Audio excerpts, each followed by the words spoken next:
After months of pressure from lawmakers, the Federal Reserve today coming clean about some of its aid efforts at the height of the financial meltdown. Federal Reserve Chief Ben Bernanke made $3.3 trillion in assistance available, and according to today's release, large amounts of it went to institutions including Goldman Sachs, Bank of America, Wells Fargo, even U.S. units of foreign banks such as Switzerland's UBS and France's Societe Generale.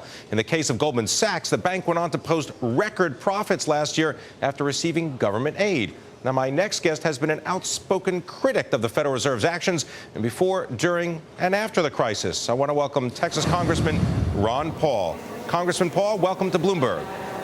Thank you. Thank you. Nice to be with you. So looking at the release of information from the Federal Reserve, what do you make of the U.S. subsidiaries of foreign banks receiving some of that U.S. aid?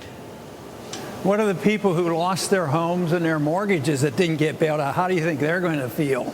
And people who've been losing their jobs? No, I think it's criminal. And Goldman Sachs and the rest of them, you know, we buy up all those derivatives. I'm a little bit surprised. I didn't estimate that the Fed had already passed out $3.3 trillion. They just created that out of thin air, and now the taxpayers, by through the Fed, they own all those worthless derivatives. So we have a long way to go before we correct this and liquidate all this bad debt. But for the time being, some big people are going to benefit. You know, the banks are going to make a lot of money and things are going to look grand, but there's still going to be a lot of people unemployed, and there's a lot more people yet to lose their houses. It's a very, very unfair system. And of course, the ramifications of this is you can't bail out the kind of a problem we have today with just printing money. And the amount of money they're creating, you know, it was 1.7. Now there's another $600 billion, and they hardly think anything about it. So I don't think our problems can be solved in this manner. Well, Congressman Paul, what would you have had the Federal Reserve do at that time? I mean, can they be given some credit for having shored up the financial system at a time of crisis? Sure. I think they prevented a bad recession for the people who deserved it, the big money people who made all the billions when they were blowing up the bubbles. But they didn't prevent the tragedy for the people who were on the other end, the mortgage holders and the houses and the unemployed. So, yes, they prevented a deep, deep depression recession for the Goldman Sachs of the world.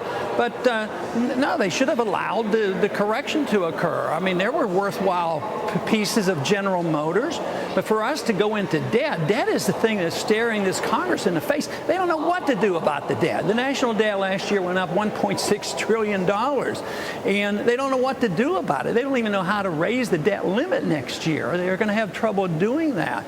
So this is hardly very fair to the system. But yes, on the short run, the financial markets feel better about it, but they didn't deserve being bailed out. They deserve to go bankrupt and let the good parts be bought up. I mean, there were good parts of General Motors. Somebody should have bought that up, but it's just not part of the way the market ought to work and how a free society ought to operate. This is all for special interests.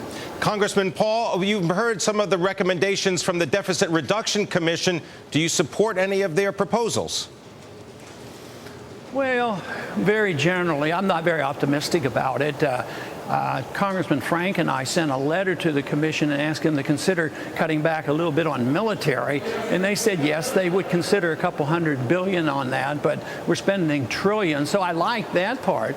But you know, they said that we have to do something about it. This is critical, but they suggested that we not do anything next year because they don't want to do anything during a recession and a weak economy. What they're saying is their policies would weaken the economy.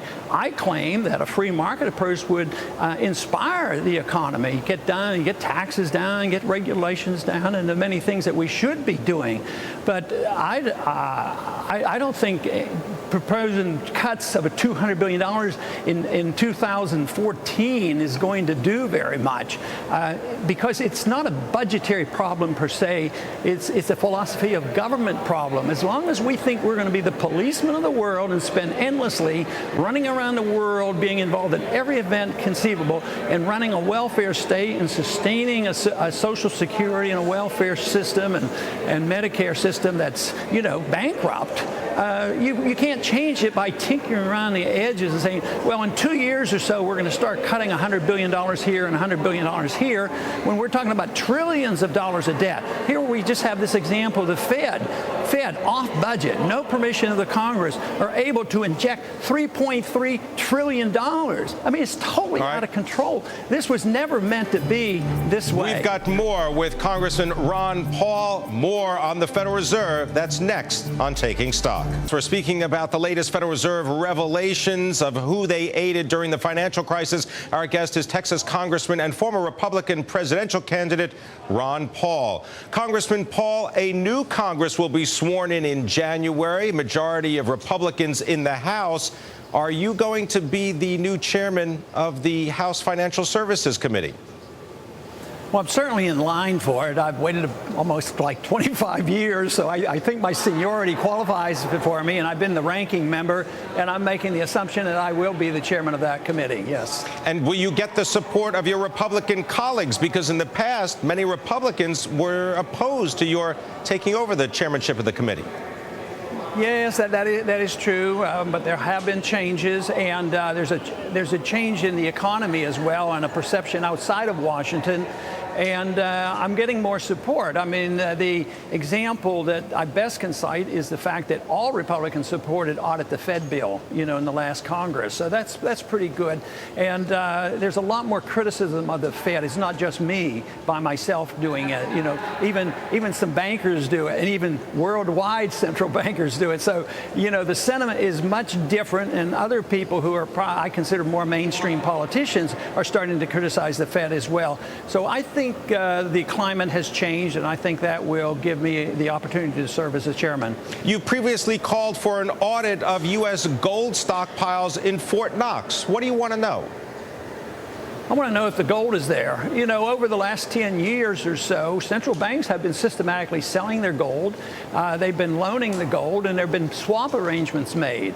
And that is one of the things that we'd have a full audit of the Fed, since the gold, is listed as an asset of the Fed. We should know, is the gold really there? Have they made any arrangements? See, the physical presence of the gold is one thing, but what about the agreements? And that's one thing that the Fed really, really guards, is any agreements with other central banks and other governments and international financial organizations and all the quid pro quo that goes on. So, yes, I would like to know if the gold's there and who really owns it.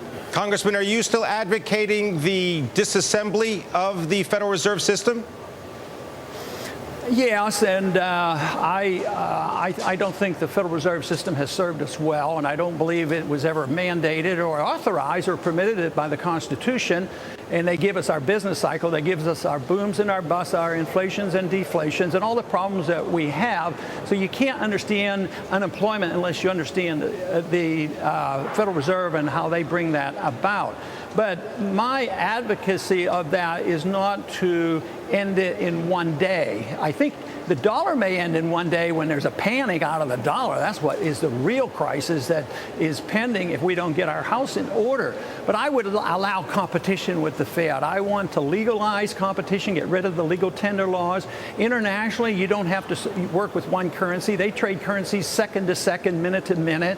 There's no reason why we can't opt out of the use of the dollar. But today, if you try to practice what the Constitution said, that only gold and silver could be legal tender, and you used American gold and silver coins, you could go to jail for that. They close you down immediately for using gold and silver as legal tender, and I would like to offer the competition. And then if I'm wrong, it won't hurt anything. If I'm right, people will have a way to opt out of the system. Congressman Paul, do you think that anything that the Federal Reserve is doing right now is going to promote accelerated inflation in the future?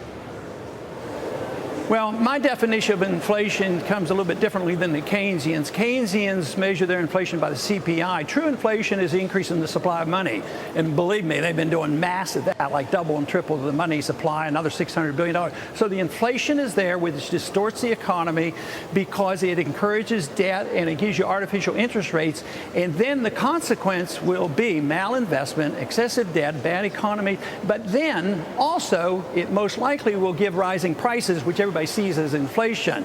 So we have all the rest, but we will get the rising prices too. And finally, we will recognize that I think there's a lot more rising prices already in our economy, in the commodity markets and others. And gold is signaling that there's a lot of inflation according to the price structure. So I expect to see a whole lot more. If we continue to do what we're doing, we'll eventually have a lot of inflation. Interest rates will go up, and people will desert the dollar. Now, Congressman Paul, if we get rid of the Federal Reserve, albeit incrementally, what are they going to do with all that office space all over the country? We'll auction it off and pay some of the bills. That would cut down on the national debt. We'll turn it into a TV studio. All right. Who knows what we'll do? And what about your book, End the Fed? I mean, have you given a copy of End the Fed to Chairman Bernanke, maybe a signed copy? I haven't done that yet. I'm not so sure he would accept it. But, I might guess that he might have read it by now, just in case. I would think so, that he probably has looked at it. But officially, no, I have not given him a copy. Now, your son is going to be entering the Senate in January. Any possibility that he goes on the banking committee in the Senate? I think there is. I haven't checked in details exactly what his plans are, but my guess is that he's had an intense interest in it. I remember when he was still in high school and I was on the Gold Commission back in the early 80s when Reagan was president, and he made a special effort for me to bring him up because we weren't in session and attend one of the Gold Commission hearings. So he's had a lot of interest in money and issue in the Federal Reserve. So my guess is that he will stay interested and probably get on a financial committee or the banking committee in the Senate. Give you 15 seconds, Congressman. What's the one question you'd love to ask Ben Bernanke? Oh, one question. Well, there are so many, and I've asked him most of them.